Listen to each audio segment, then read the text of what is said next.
울트라 하면 뭔가 강력하고 파워풀한 곧단 느낌이잖아. 가령 예를 들면 애플워치 울트라라던가 갤럭시 S25 울트라라던가 또는 울트라맨이라던가 아니면 울트라 리스크라던가 뭐 그런 느낌인데 UP의 U가 바로 이 울트라란 말이지. UP가 울트라 피플의 약자로 UP였던 거야. 우리의 기억 속에 남아있는 UP는 귀염귀염 똥꼬발랄한 이미지의 그룹이기 때문에 울트라라는 느낌이랑은 전혀 매치가 안 되는 게 사실이긴 해. 그렇지만 1996년 나왔던 UP 1집 때의 모습을 보면 약간 울트라한 느낌이 살짝 아주 살짝 묻어나긴 하는데 이 노래가 바로 1024였단 말이지. 이 노래는 90년대를 접수했던 90년대 최고의 인기 작곡가 장용진이 작사 작곡한 노래였거든. 우리 머릿속에 UP 하면 장용진, 장용진 하면 UP 이렇게 자동 완성이 되는데 그게 장용진의 노래를 가장 잘 살린 그룹이 UP였고 1집부터 마지막 앨범인 4집까지의 타이틀곡이 전부 장용진의 노래였으니 UP 하면 장용진이고 장용진 하면 UP가 딱 떠오르는 거지. 이렇게 UP와 장용진의 긴 인연은 이 1집부터 시작되었는데 사실 장용진은 UP에서 래퍼로 데뷔할 예정이었고 그래서 UP 1집의 타이틀곡을 만들었던 거고 심지어 그 노래 제목을 자신의 생일이었던 1024로 지었던 거야. 장용진 생일이 10월 24일이거든. 원래 장용진 노래들이 제목이랑 가사 내용이랑 전혀 상관없는 게 특징이잖아. 캔디나 뿌요뿌요를 보면 진짜 제목이랑 가사가 전혀 뭐 하나 맞는 게 없잖아. 암튼 UP의 래퍼로 데뷔할 뻔했던 장용진은 데뷔 직전 소속사 사장이 작곡가로 활동할 것을 권유해서 작곡가의 길을 걷기로 했다. 뭐 곧단 이야기가 있거든. 그런데 이 이야기가 좀 이상한 게 장용진은 1996년 루팡이란 3인조 댄스 그룹으로 데뷔했다가 폭망하고 또 98년에 친형 장혁진과 결성한 그룹 동자로도 또 한 번 데뷔를 했었으니 사실 가수의 꿈을 포기하지 않은 것 같단 말이지. 이 이야기는 동자 영상에서 자세히 했었으니 궁금하시면 동자 영상을 한번 보시라 이거야. 암튼 이렇게 그닥 울트라하진 않지만 이름만으로는 울트라 피플이었던 그룹 UP에 대해서 이야기를 해보려고 장용진의 멱살을 살포시 잡으면서 영상의 문을 열어보았다 이거지. 사실 나는 UP의 대표곡 중 한 곡을 특히 애정하는데 그 노래 가사에 내 이름이 엄청 많이 나오거든. 그래서 소시적에 나를 짝사랑하던 여인네들이 노래방에서 나를 떠올리면서 그 노래를 그렇게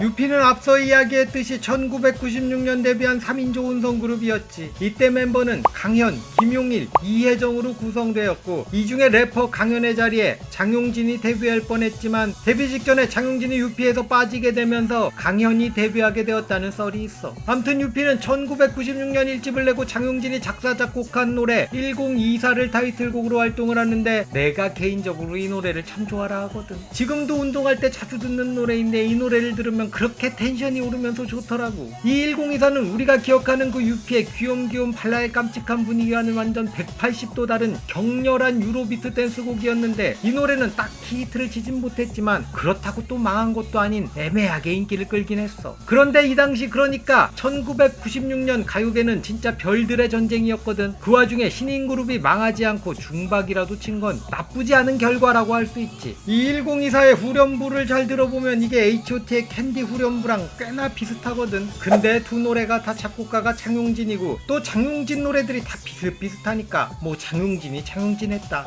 이런 느낌인 거지. 이렇게 1집에서 크게 재미를 보지 못한 UP는 1997년 2집을 내고 컴백을 하는데 이때 1집에서 랩을 담당했던 강현이 팀을 떠나고 박상우와 이정희가 팀에 합류하면서 우리가 기억하는 그 귀욤귀욤한 UP가 된단 말이야. UP 2집의 타이틀곡은 뿌요뿌요였고 이 노래는 장용진이 작사 작곡한 노래였어. 역시나 장용진의 노래답게 뿌요뿌요도 가사와 제목이 전혀 상관이 없는 노래였는데 이 노래는 짝사랑하는 사람이 자신을 몰라주는 서운함을 노래하는 가사였거든. 근데 제목은 난데없이 뜬금없이 뿌요뿌요였던 거지. 사실 뿌요뿌요라는 게임의 그 귀여운 느낌을 모티브로 만든 노래라 제목을 뿌요뿌요라고 지었다고 하더라고. 이러면 게임 제목을 무단으로 사용한 게 문제가 되는 게 아니냐 할 수도 있는데 뿌요뿌요 게임을 만든 회사인 컴파일의 한국지사 컴파일 코리아에서 유피 측에 뿌요뿌요 게임 한정판을 선물했다고 하니 그쪽에선 뿌요뿌요 노래가 뜨면서 게임도 알려지니까 오히려 좋아였던 게 아닐까 싶어. 암튼 이 뿌요뿌요는 엄정화의 배반의 장미, 안재욱의 포레버 등등 정말 기라성 같은 경쟁자들을 다 제끼면서 가요순위 프로그램 1위를 차지하면서 그야말로 대박을 치면서 단번에 유피는 인기 그룹이 된단 말이야. 이렇게 뿌요뿌요의 임팩트가 어마어마했기 때문에 유피의 데뷔곡인 줄 아는 사람들도 많은 게 사실이지. 이어서 유피는 후속곡 바다로 활동하는데 또 이 노래도 히트를 치면서 97년의 여름을 화려하게 장식하게 되는 거야. 지금도 이 노래만 들으면 생각나는 97년의 여름, 정말 너무나도 반짝이던 그 여름의 냄새가 나는 그런 노래란 말이지. 그렇다고 또 이게 무슨 냄새가 그 여름에 상큼한 냄새 이런 게 아니라 그 왜 있잖아, 그 당시 그 나이트 딱 들어가면 났던 그 냄새 있잖아. 지하실 냄새에 담배 냄새, 거기에 청소 안 한 에어컨 냄새와 온갖 향수 냄새가 섞인 그 하면서도 뭔가 또 마음이 살살 설레이던 그 냄새, 곧단 냄새가 나는 느낌, 여름이었다. 암튼 이 바다는 지금도 여름을 대표하는 시즌송이고 이 노래를 들으면 그냥 그게 여름이었다 이런 거지.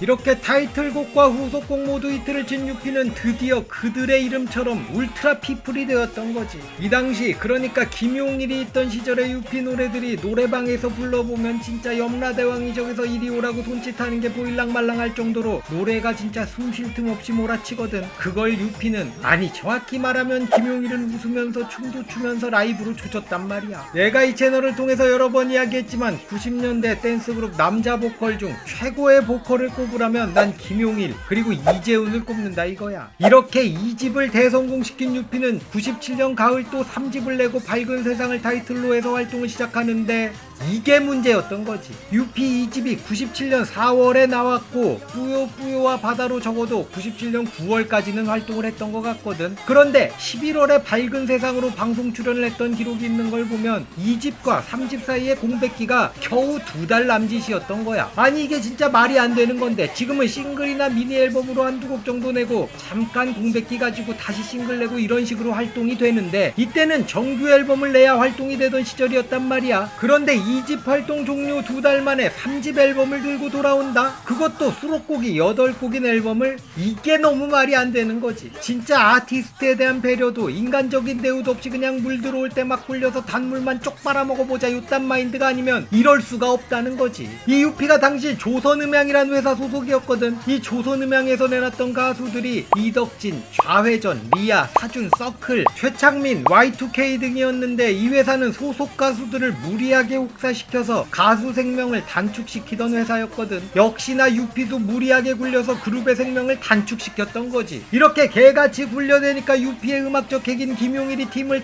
탈퇴했는데 당시에는 김용일이 군대를 가야 해서 팀을 탈퇴했다고 발표를 했었거든. 근데 이게 구라인 게 밝혀진 게 98년 6월 김용일은 구피의 박성호 그리고 영턱스 클럽의 지준구와 함께 옵션이란 그룹을 결성해서 가요계에 다시 나타나거든. 군대는 무슨 개뿔. 이때 밝은 세상이 가요순위 프로그램 10위 안에 들면서 나름 인기를 얻긴 했는데 사실 노래는 퀄이 아주 별로였고 솔직히 무슨 건전가요 같은 느낌이 강했단 말이야. 게다가 이 3집 앨범도 급조된 티가 팍팍 나는 앨범이었어. 물론 이건 내 개인적 생각이니 반박시 내 말이 다 맞습니다. 암튼 2집 때 최고점을 찍었던 유피는 3집부터 내리막을 타기 시작하는데 이 원인은 순전히 기획사였던 거지. 이후 1998년 4집을 발표하고 타이틀곡 그때 그 시절로 활동을 하는데 야 이건 뭐 그냥 총체적 난국이었던 거야. 무슨 중국 옷을 입고 뭐 말 같지도 않은 노래를 부르고 있는데 이건 뭐 눈물 없이는 봐줄 수 없는 그런 아사리판이었단 말이지. 당연히 이 노래는 히트를 치지 못했고 이어서 1999년 유피 베스트 플러스 1이라는 앨범을 내는데 이게 베스트 앨범에 예감이란 신곡을 하나 끼워 넣은 앨범이었거든. 이 앨범에 끼워 놓은 신곡 예감으로 한 번 더 활동시켜서 혹시나 어떻게 좀 히트 좀 치려나 곧단 요행을 꿈꾸는 아주 속이 뻔히 보이는 짓거리를 해봤지만 역시나 이런 얄팍한 개수작이 통할 리 없었고 그렇게 유피는 가요계에서 사라지고 말았지.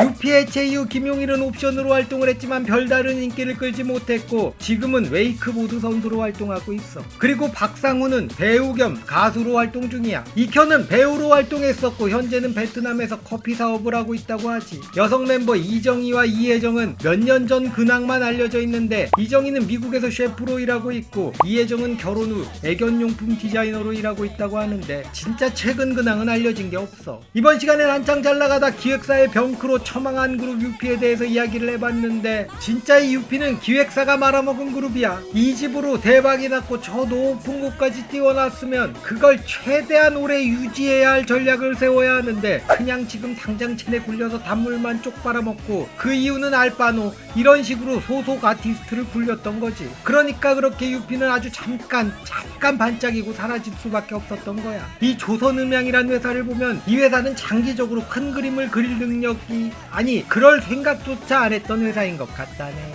이 조선음향 대표였던 분이 요즘 트로트로 해외 시장을 공략해보겠다고 그러고 다니시던데 뭐 그러세요. 열심히 해보세요 라는 말씀 전해드린다네.